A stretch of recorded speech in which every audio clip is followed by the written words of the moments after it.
राज्यात स्मार्ट वीज मीटरच्या अंमलबजावणीमुळे सर्वसामान्य नागरिक, शेतकरी आणि व्यापाऱ्यांवर आर्थिक भार वाढत असल्याचा आरोप करत महाराष्ट्र नवनिर्माण सेनेचे ठाणे जिल्हाध्यक्ष अविनाश जाधव यांनी सरकार आणि वीज कंपन्यांवर जोरदार टीका केली.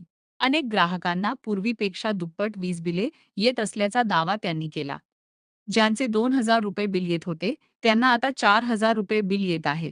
10,000 रुपये पगार असलेल्या व्यक्तीला 10,000 रुपयांचेच वीज बिल येत असेल, तर त्याने घर चालवायचे की वीज बिल भरायचे? असा सवाल जाधव यांनी उपस्थित केला. स्मार्ट मीटरमुळे जनतेला फायदा होण्याऐवजी वीज कंपन्या आणि काही मोठ्या उद्योग समूहांनाच लाभ होत असल्याचा आरोपही त्यांनी केला.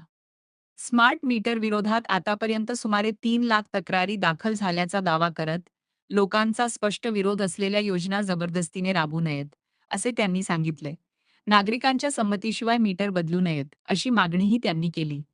स्मार्ट मीटर बसविण्याची हत्ती सुरूच राहिली किंवा वाढीव वीजबिलांचा प्रश्न न सुटल्यास महाराष्ट्र नवनिर्माण सेना राज्यभर तीव्र आंदोलन छेडेल, असा इशाराही जाधव यांनी दिला. तसेच लाडकी बहीण योजनेतून मदत देऊन वीजबिलाच्या माध्यमातून नागरिकांकडून अधिक पैसे वसूल केले जात असल्याचा आरोपही त्यांनी केला. तुम्ही जर अख्ख्या महाराष्ट्रात फिराल तर शेतकरी असतील, व्यापारी असतील, सगळ्यांचं मत असं आहे, माझं स्वतःचं देखील, कारण या महिन्यात मला देखील लाईटचं बिल डबल आलेलं आहे.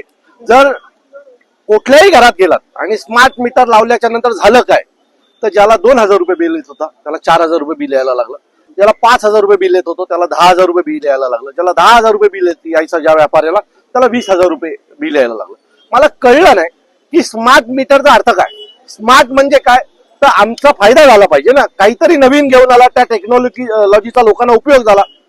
इथे सरकारला उपयोग होतोय, सरकारच्या नावावर व्यापाऱ्यांना उपयोग होतोय, अदानीला उपयोग होतोय, इतर वीज कंपन्यांना याचा सगळ्याचा उपयोग होतोय. परंतु महाराष्ट्रातल्या जनतेला याचं नुकसान होतंय. ज्या माणसाला पगार 10,000 रुपये त्याला लाईटचं बिल या महिन्यात 10,000 रुपये आलेलं आहे. तर मला असं वाटतं की स्मार्ट मीटरला ज्यावेळेला आम्ही विरोध करत होतो, यासाठीच करत होतो की एक दिवस हा स्मार्ट मीटर हा लोकांना त्रास देणारा होणार आहे. मला असं वाटतं की या स्मार्ट मीटरमुळे जवळजवळ 3 लाख लोकांनी या सगळ्याच्या विरोधात कंप्लेंट केल्यात आणि ते मुख्यमंत्र्यांनी अधिवेशनात देखील सांगितलं. जर 3 लाख लोक एखाद्या गोष्टीला तक्रार करत असतील तर काहीतरी चुकीचं घडतंय.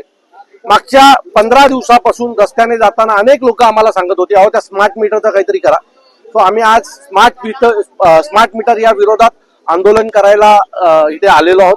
जर तुम्ही लोकांचं बिल बघाल, आता हे जे कोणी आलेत आमच्या इथे, त्याला 12,000 रुपये बिल आले, 2,500 रुपये बिल यायचं, आज डायरेक्ट 12,000 रुपये बिल आले. चाळीतल्या माणसाला जर 12,000 रुपये घराचं बिल येणार असेल, त्यांनी जगायचं कसं, बाकी खायचं काय, लाईट की वीज? तो या सगळ्याचा विरोध करायला आज आम्ही इथे आलेलो आहे. जर हे सगळं बंद झालं नाही तर महाराष्ट्र नवनिर्माण सेना अजून तीव्र आंदोलन करेल. शेवटी हा डायरेक्ट लोकांचा प्रश्न आहे. ज्यांना 10,000 रुपये बिल आहे, ज्यांना 10,000 रुपये पगार आहे, त्यांना जाऊन विचारा की ते घरी जेवणार आहेत, मुलांची फी भरणार आहेत की लाईटचं बिल भरणार आहेत. की लाईटचं बिल भरण्यासाठी याच्या पुढे लोकांनी काम करायचं आहे की ओव्हर टाइम करायचं याच्या पुढे जाऊन, की लाईटचं बिल आम्हाला भरावं लागेल. बरं, तुम्ही तिथे थांबता का नाही? 1 महिन्याचं लाईटचं बिल भरलं नाही तर डायरेक्ट जाऊन घरामध्ये लाईट कट करताय. ही कुठली माणुसकी आली? ही कुठली माणुसकी आली?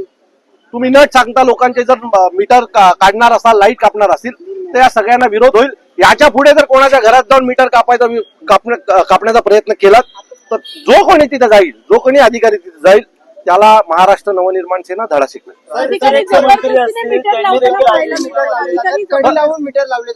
खरं तर नियम असा सांगतो की ज्याला लावायचं आहे त्यांनी लावावं ना. सो हे बळजबरी मीटर लावायचं काम काय, टार्गेट दिलं जातं. ही मुलं मला त्या दिवशी येऊन भेटली, जी मीटर लावतात ती मुलं मला काही दिवसापूर्वी येऊन भेटली होती आणि त्याने आम्हाला सांगितलं, अधिकारी आम्हाला टार्गेट देतात की दिवसाला एवढं काम झालंच पाहिजे. तर अधिकाऱ्यांनी काय कंपन्यांच्या सुपाऱ्या घेतल्यात का टार्गेट द्यायला? सो बळजबरी पण तिथे कुठे लावत असतील तर त्याने महाराष्ट्र नवनिर्माण सेनेच्या कार्यालयाशी संपर्क साधा. खात्रीने सांगतो की तो मीटर बदलला जाणार नाही, माणूस बदलला जाईल. विजय थलपतीने जसं त्याच्या राज्यामध्ये करून दाखवलं, काय वाटतं राज्याचे आपले मुख्यमंत्री हा व्यापारी आहे, तो हे ही सगळी व्यापारी संघटना आहे. यांना लोकांची काही घेणं देणं. आता एवढी जर लोक महाराष्ट्रभर विरोध, 3 लाख तक्रारी आल्या, ते स्वतः म्हणतात 3 लाख लोक कमी होतात का? माझं मत आहे की या सगळ्या लोकांचा विरोध आहे ना, लोकांना ज्या गोष्टीचा विरोध आहे ती गोष्ट करू नका. बळजबरी आमच्यावर प्रत्येक गोष्ट का लागताय? म्हणजे निवडणुका आल्या की लाडकी बहीण सारखी एखादी योजना आणायची आणि नंतर त्या 1,500 रुपये त्या बाईला द्यायचे आणि लाईटच्या बिलाच्या रूपाने तिच्याकडनं 10,000 रुपये काढायचे. हे कसले भाऊ? हे लुख्खे भाऊ आहेत सगळे.